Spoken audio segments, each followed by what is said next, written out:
So today we're going to be talking about how Goo actually functions inside of the final. And that is also including the Goo Canister because, well, we all know Goo Canisters can be a little questionable sometimes. But hopefully this video will make that questionable ability no longer questionable, but instead understandable. You know, that's kind of good. I kind of like that. We're going to hopefully stop this from happening. Stop that from happening. So this video is basically going to be showcasing just the mechanics of Goo itself, not anything like unique interactions like say Goo plus jump pad or anything like that. It's strictly going to be how the Goo functions, so stuff including like its hitboxes, like how it functions on walls and stuff, all that jazz. That's what this video is going to be about. If you like this kind of content, be sure to give us a like, comment, some subscribe action, as we really do appreciate it. But without further ado, let's get straight into the video. Okay. So let's start off with the lovely Goo grenade. You throw it at the ground, and it makes like a, what's this, a 2x5? Makes a 2x5. You know, pretty standard, pretty simple. I think we all know how that functions. Essentially, no matter what you do, anytime you throw it at the ground, assuming there's no walls and stuff around, it will always form like this. So if I throw it like right here, for example, it's only going to form like a 2x3 instead of 2x5 because the walls. Okay? We're all on the same page? We got it? Understood? With this in mind, if you throw it at a wall, it does the same kind of mechanics. 2x5 at a wall. Well, this would be a 2x3 because it's close to the wall here. But it'll be a 2x5 like this. Same thing. I'll show you better out here. Right here. 2x5. See? That's how it works at a wall. And this is how it will always work, normally. But I think you all seen sometimes the Goo casually do something like this. Here. Not what you wished for? There we go. Sometimes that happens. And, well, this is because you threw the Goo like too low to the ground, where it might have clipped the side of a wall. For example, if we use this Goo cluster that I threw here, I clipped right here. This little bit right here I clipped. So instead of it forming like a typical Goo like this. Okay, well. So what I was attempting to do was this. Yeah, see, if you throw it like that, it's gonna form correctly. But if you throw it too low, like here, it forms awkwardly, like this. Only one cluster. Normally it will be two clusters as a 2x5 like I said before, but it's only one cluster. That's why only one cluster happens, because you throw it too low, or I guess sometimes too high, and it clips undesirable wall or something like that. That's why Bad Goo happens. That's also why sometimes you might see the singular Goo, those little single blobs of Goo. That's sort of why that also happens. I want to show like the Bad Goo, right? So one of the ways the Bad Goo happens on a doorway is when you throw the Goo, you're throwing it at the door, or you're throwing it like at the side of the door, whatever.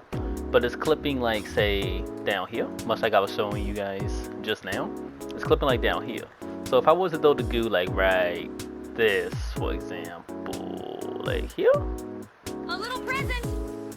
It does that, and then you have Bad Goo. So how this would look in like a mock battle, right? It will look something like this. Let's say you're running in here from someone. You're running in here. You close the door. Oh, I missed the door. You close the door. You jump back. And you try to throw Goo, and well, that was a pretty decent Goo. But you'll see how you can accidentally like, you know, maybe mess it up and end up hitting like right there instead of hitting like higher up where it can actually form properly.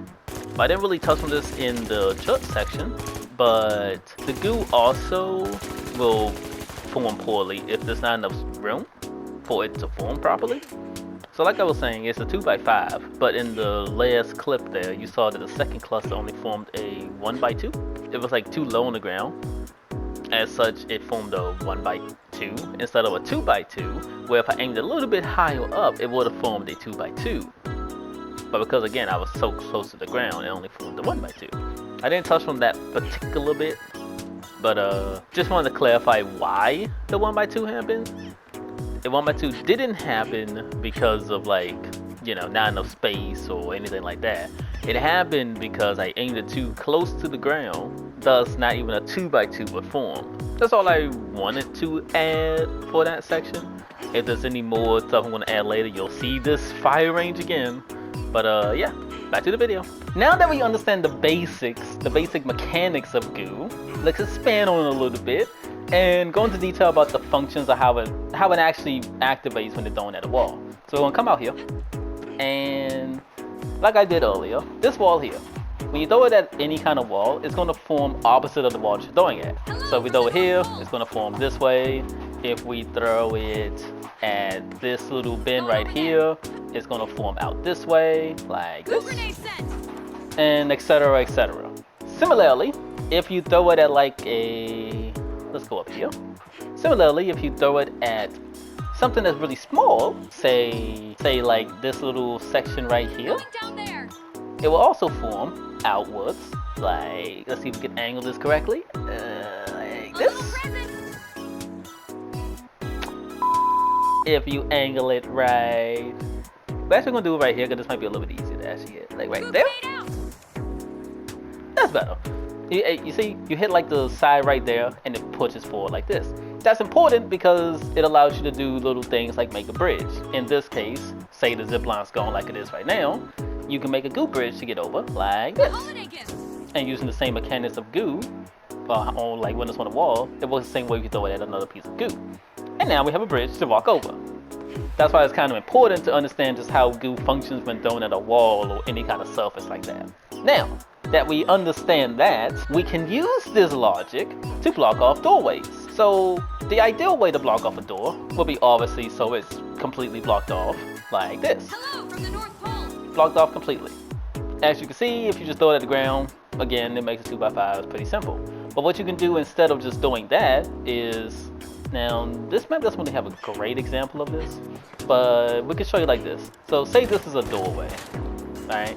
This is like a door like on Fortune Stadium or something. You run in, and instead of like throwing it straight like down and hoping it lands correctly, you can just slide in, throw it at the nearby wall like this. This might not go exactly how I wanted to, but throw it at a nearby wall like this, and it'll block off like that. I do it a little too high, that's why the bottom's still shown, but that's how it will function, essentially. You want to throw it like right here? Yeah, see, that's better. So TLDR, honestly, low key, you'll have more success if you just throw it at the nearby wall instead of throwing it like at the ground. Again, here's another example. Say I'm running through this way and someone's chasing me through these little stairwell. I could just throw the Goo right here and it's gonna block off the stairwell. Simple, easy, and efficient. So one more thing I wanted to add about Goo is how it actually forms when you throw it. So we're going to look at this ball, for example, and you see the little blue dot there? I'll try to zoom in so everyone can see. Essentially, this is where the Goo's going to land. This is where my landing point is going to be. However, the Goo itself will form like where the line is, so it'll form outward there, but it also will form one little cluster below, making the 2x5 actually happen. So where it lands is the 1x5, and then one row below is the 2x5. So for example, we're throwing it right there where the line is. Goo grenade sent. And as you can see, we have a Goo cluster. But because of this down here, we don't get the second. Now, if I were to throw it, say, right here, like right here, you'll have the blue line right there. That's where the first Goo's gonna be. And then the second one gonna be right below it. Throwing some Goo. See? Like that. That's what the first one was, then go to the second. Just like that. Using this logic, when you're throwing it at a doorway and you want to block it off, you want to throw it something like this, above enough so the second one can form below, like so. Goo grenade out. Now let me show you what happens if you throw it too far, like below the ground. So if I were to instead throw the Goo like right here, it will only form the one Goo cluster because there's no way it could form the second one below. Like this. See? That's kind of how you can like just tell. Just bear in mind whatever you throw the Goo. So like right here, for example, it will only be the one Goo club instead of the two. Actually, this might right here might still actually do two, but like right here wouldn't. Let's see what this would. I don't think it will, but it might. Gooing things up. Yeah, see, yeah. But if I were to throw it like right here, for example, where you Throwing get the goo 2. grenade. So yeah, I just wanted to add it in because again, I didn't touch on it. So yeah, back to the video. Now on to the Goo Canisters. Now if you play finals and you use Goo pretty often, you know the canisters can be sometimes it doesn't work properly. And honestly, it's not your fault. In fact, these canisters are, in fact, it's the canisters themselves. Okay, it's just the canisters themselves. So like Goo Grenades, they function very similar in the same manner. However, because Goo Canisters are like wider, like they're bigger than like an actual Goo Grenade, they have a better chance of accidentally hitting a wall or something that you don't want it to hit. So let's use this doorway here as again as an example, right? Using this doorway here as an example, I want to block it off, but I don't have a Goo. Oh, there's a canister here. I'm gonna just throw it like this and okay. You see, it does that. As you can see, it makes this little weird, it just makes it weird. The reason why I did that is because even though I aim like right here, which would be on the ground, so it should form horizontally like that, because it's a canister, it's wide. So it accidentally hits here on the wall. And since it hits the wall, as we went over before, it forms outward.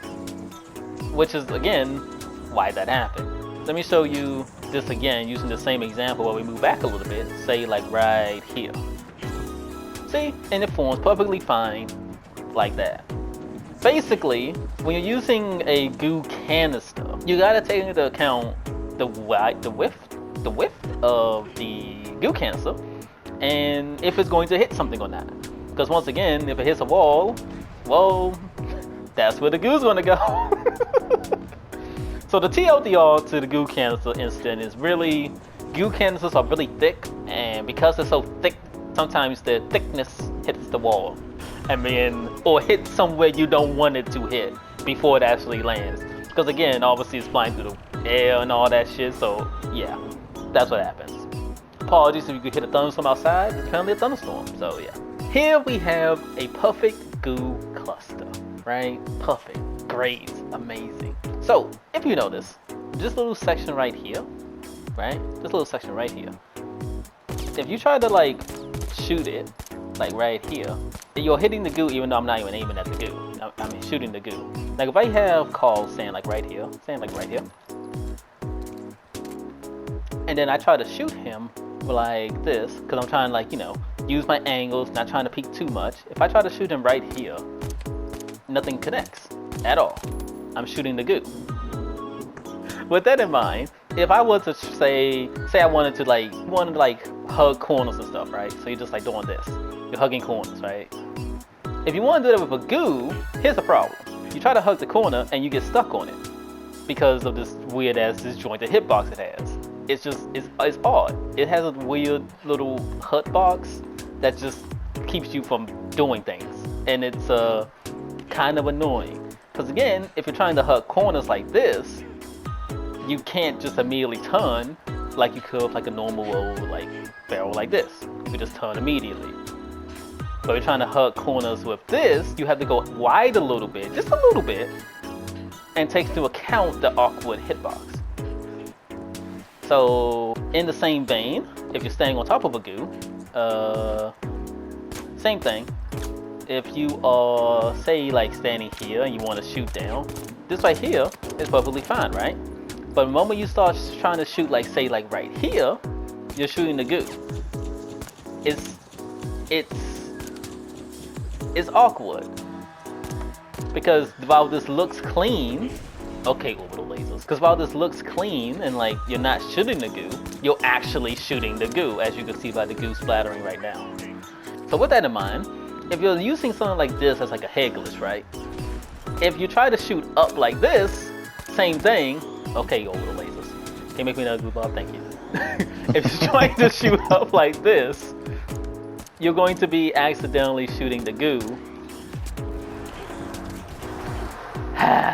Orbital lasers, go home, dude! So if you're trying to use this as a head glitch, you gotta bear in mind that even though your reticle is very clearly not hitting the Goo, you will still be hitting glue. You need to like hit up a little bit. So we're gonna have Carl stand like right here, and like constantly straight back and forth because over the laser splits. Stand like right there, yeah. So if I was to do this, right, and I'm trying to shoot him, this right here, I'm not on the goo at all. But if I shoot, I'm shooting the goo. If I look up a little bit, I can hit him. If I go down a little bit, I'm not shooting him. You see, it has a weird hitbox thing, and just knowing that it does have that will hopefully make you play a little bit like better. Just knowing that you can't shoot too close to the goo, and you can't run too close to the goo either. You have to take into account this weird invisible little hitbox thing. But yeah, that's kinda it for all the like, you know, just how Goo itself functions. Hope you guys enjoyed. Hopefully I answered the question of to why Goo Canisters fucking suck.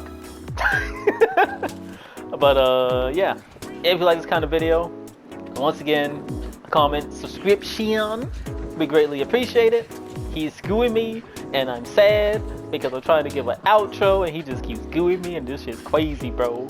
But without further ado, we bid you all adieu. Take care and peace. Bye bye.